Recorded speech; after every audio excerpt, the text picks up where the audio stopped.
I'm just wondering, we'll do our best to plow through here and hopefully have you back on many times when the cloud is cooperating with us. But can you define capitalism for us? We throw these terms around all day, but what do they actually mean? What does capitalism actually mean?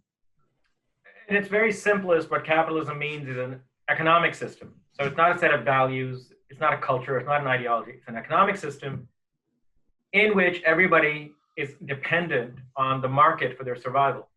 And there's two main groups that we're talking about. One is people who control actual production. That's the owners of enterprises.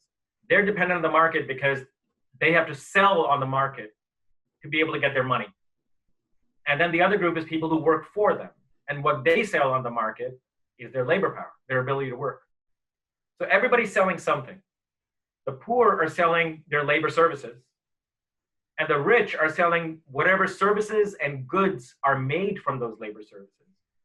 They sell them to the poor who go out and have to buy them.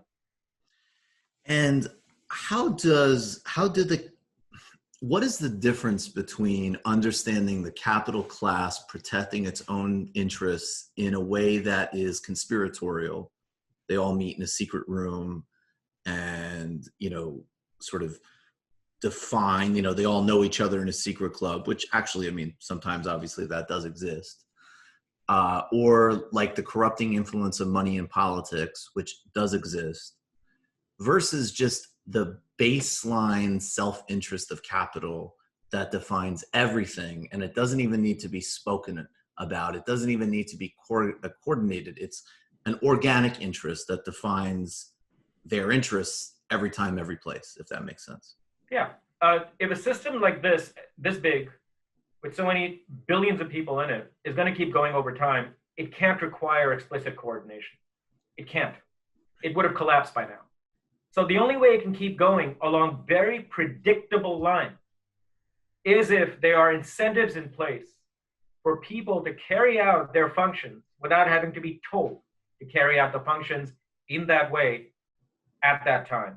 So what are these incentives?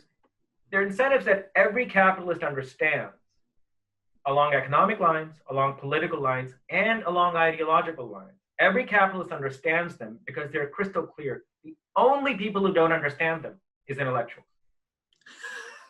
Why don't intellectuals understand them? We'll come to that in a second. Okay. It's a longer conversation. That was the fun part. It's very simple. You own an establishment, whether it's a factory, whether it's a restaurant, whether it's a warehouse. You need to make money, and you're hiring people. And the only way you survive in that marketplace is if you keep your costs to a minimum and you keep your profits to a maximum. It's as simple as that, right? Now, in order to do that, there are a whole series of things that you're going to have to be able to accomplish. Those things include economic, political, and ideological activities. Economically, you're going to have to be able to bring people in. You're going to have to be able to get them to work for you at a certain pace with a certain efficiency. And you're going to have to go out and sell those products to the community, to the population. Now, to get that work out of those people, they don't want to work for you. They want to be there. You got to figure out a way of extracting it from them. That means you got to exert power over them. So first of all, every capitalist knows there's a bottom line and I got to meet it. There's a profit maximization imperative and I got to meet that.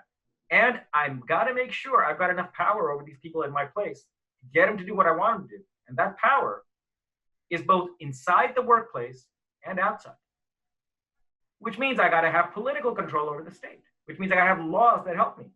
And ideologically, I need an ideology that tells these people either A, you're getting what you deserve and you deserve nothing more, or B, if you don't like it, there's nothing you can do to change it. This is the law of nature.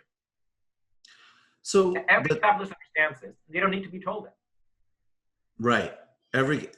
So they understand this, but other people like intellectuals might say, wait a second, we have a democratic state and anybody can run and anybody can win. And yeah, maybe, we need to be careful of who's funding elections or this or that, but we have a neutral mechanism in place. So if you aren't, if workers aren't organizing themselves on a neutral mechanism, then what does that tell us? Well, you said two different things there. One is about the state, and the other is about why are workers not organizing themselves in some particular way. Right. Fair enough. Yeah. So let's just look at the first one. Yeah, please. Is the state a neutral mechanism? It's not, but it's also not simply run by a cabal of rich people who have total control over it.